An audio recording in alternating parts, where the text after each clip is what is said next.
আসসালামু আলাইকুম। Monira blog kitchen থেকে আমি মনিরা বলছি। আজ আপনাদের তৈরি করে দেখাবো খুব সুস্বাদু একটি লইট্টা মাছের ভর্তা রেসিপি। ভর্তা তো অনেকভাবে খেয়েছেন, এই পদ্ধতিতে একবার ভর্তাটা তৈরি করে খেয়ে দেখবেন, আশা করি আপনাদের মুখে লেগে থাকবে। চলুন তাহলে চলে যাই লইট্টা শুটকির ভর্তা তৈরি করার জন্য। আমি এখানে কিছু লইট্টা শুটকি নিয়েছি।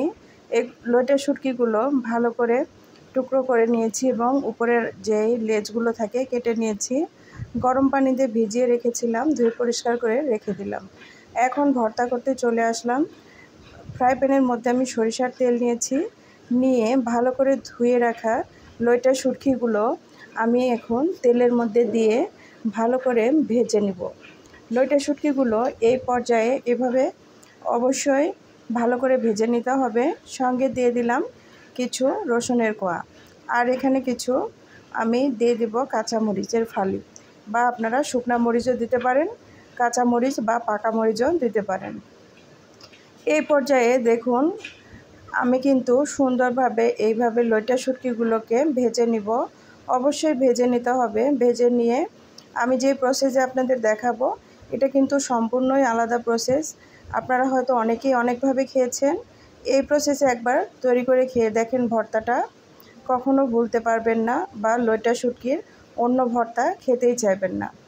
আর গন্ধ একদম দূর হয়ে যাবে। আমি যে পদ্ধতিতে লইট্টা শুটকির ভর্তাটা করব, কোনো প্রকার গন্ধ ছাড়াই এই ভর্তাটা তৈরি করে নিয়েছিলাম।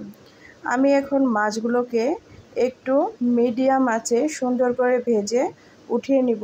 নিয়ে এগুলোকে শিলপাটা দিয়ে একটু ছেঁচে নেব, নিয়ে রেখে দিয়েছি। এখন আমি ফ্রাই প্যানের মধ্যে আবারও কিছু সরিষার তেল দিয়েছি, দিয়ে এখন এখানে পেঁয়াজ দিয়ে দিব। আপনারা আপনাদের পছন্দ মতো এখানে পেঁয়াজ ব্যবহার করতে পারেন। আমার যেহেতু লইট্টা মাছের পরিমাণটা খুব একটা বেশি না, সেই জন্য আমি আধা কাপের মতো পেঁয়াজ দিয়ে দিয়েছি। আর এখানে কিছু রসুনের কোয়াও আমি ব্যবহার করব। এখানে যত প্রকারের রসুন আছে ব্যবহার যদি করেন তাহলে কিন্তু খেতে অসাধারণ লাগবে।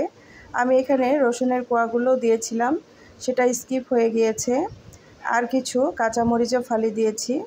এখন আগে থেকে ভেজে রাখা লইট্টা শুটকিগুলো ছেঁচে নিয়েছিলাম, সেগুলো এখন তেলের মধ্যে দিয়ে দিলাম। এখন এগুলোকে সুন্দরভাবে তেলের মধ্যে ভেজে নিতে হবে।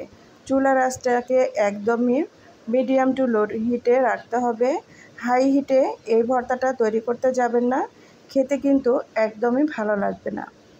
তো এখন দেখুন আমি এটাকে ভালোভাবে কিন্তু ভেজে নিচ্ছি। কালারটাও একদম চেঞ্জ হয়ে এসেছে। এখন আমি এটাকে আরও একটু চুলার আঁচটাকে কমিয়ে দিব। একদম চুলার আঁচটা কমিয়ে দিয়ে এই ভর্তাটা তৈরি করতে হবে, তা না হলে দ্রুত পুড়ে যাবে, খেতে ভালো লাগবে না। এখন আমি এখানে 1 টেবিল চামচ শুকনা মরিচের গুঁড়া দিয়ে দিলাম। আপনারা আপনাদের পছন্দ মতো এখানে মরিচের পরিমাণ দিয়ে নেবেন। 1 চামচ দিয়ে দিলাম লবণ। যেহেতু লইট্টা শুটকি একটু সমুদ্রের মাছ, নোনাটে হয়ে থাকে, এর জন্য 1 চামচ লবণ দিলাম আর 1 চামচ হলুদ দিলাম। দিয়ে এগুলোকে এখন আমি ভালো করে শুটকির সঙ্গে জাল করে নিব নেড়ে চেড়ে। শুটকিটা কিন্তু অবশ্যই লো হিটে এইভাবেই ভেজে দিতে হবে। একটু সময় লাগবে এই ভর্তাটা তৈরি করতে। আপনারা কিন্তু এখানে চাইলে শুকনা মরিচও ব্যবহার করতে পারেন। শুকনা মরিচও ভেজে এখানে ভেঙে ব্যবহার করতে হবে। শুকনো মরিচ দেওয়ার চাইতে কাঁচামরিচটা দিয়ে ভর্তাটা তৈরি করলে বেশি ভালো লাগে।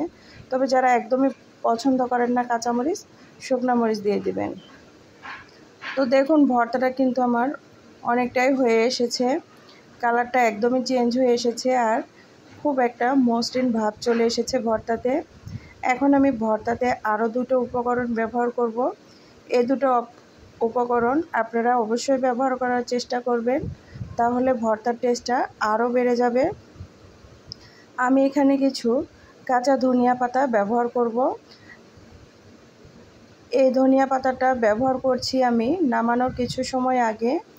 আর একটু মাঝখান থেকে পাতাগুলোকে ছোট টুকরো করে আমি এভাবে দিয়ে দিলাম। দিয়ে এখন আমি আবারও 2-3 মিনিটের জন্য জাল করে নিব। গরম গরম ভাতের সঙ্গে এই ভর্তাটার কিন্তু কোনো তুলনা হয় না। অনায়াসে 1 প্লেট ভাত খেয়ে নিতে পারবেন। এই তো আমি এখন সুন্দর করে নেড়েচেড়ে ভর্তাটাকে রেডি করে নিচ্ছি। এখানে আর একটা উপকরণ অবশ্যই ব্যবহার করতে হবে, এতে করে লইট্টা শুটকির যে গন্ধটা থাকে সেটা একদমই থাকবে না।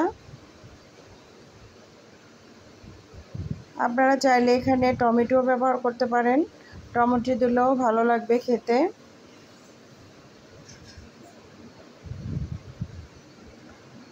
ভর্তাটা কিন্তু আমার একদমই হয়ে এসেছে। এই যে দেখুন, রসুনগুলো কিন্তু খুব সুন্দরভাবে সেদ্ধ হয়ে এসেছে আর ভর্তার কালারটাও চেঞ্জ হয়ে গিয়েছে। এখন এখানে আমি লেবুর রস ব্যবহার করব। 1 স্লাইস লেবু আমি এভাবে চিপে পুরো রসটাকে এখানে দিয়ে দিলাম। অবশ্যই যদি আপনারা লইট্টা শুটকির গন্ধটা নিতে না পারেন তাহলে লেবু ব্যবহার করবেন, এতে করে টেস্টটাও ভালো লাগবে আর কোনো প্রকারের গন্ধও থাকবে না। এখন আমি এটাকে নামিয়ে নিয়েছি। দেখুন মাশাআল্লাহ কত লোভনীয় হয়েছে। আমার ভিডিওতে যদি কোনো ভুল ত্রুটি হয়ে থাকে অবশ্যই ক্ষমা সুন্দর দৃষ্টিতে দেখবেন। ভালো থাকবেন, আমার জন্য দোয়া করবেন, আমি যেন আরও সুন্দর সুন্দর ভিডিও আপনাদের মাঝে নিয়ে আসতে পারি। কেমন হলো অবশ্যই কমেন্ট করে জানাতে ভুলবেন না। আল্লাহ হাফেজ।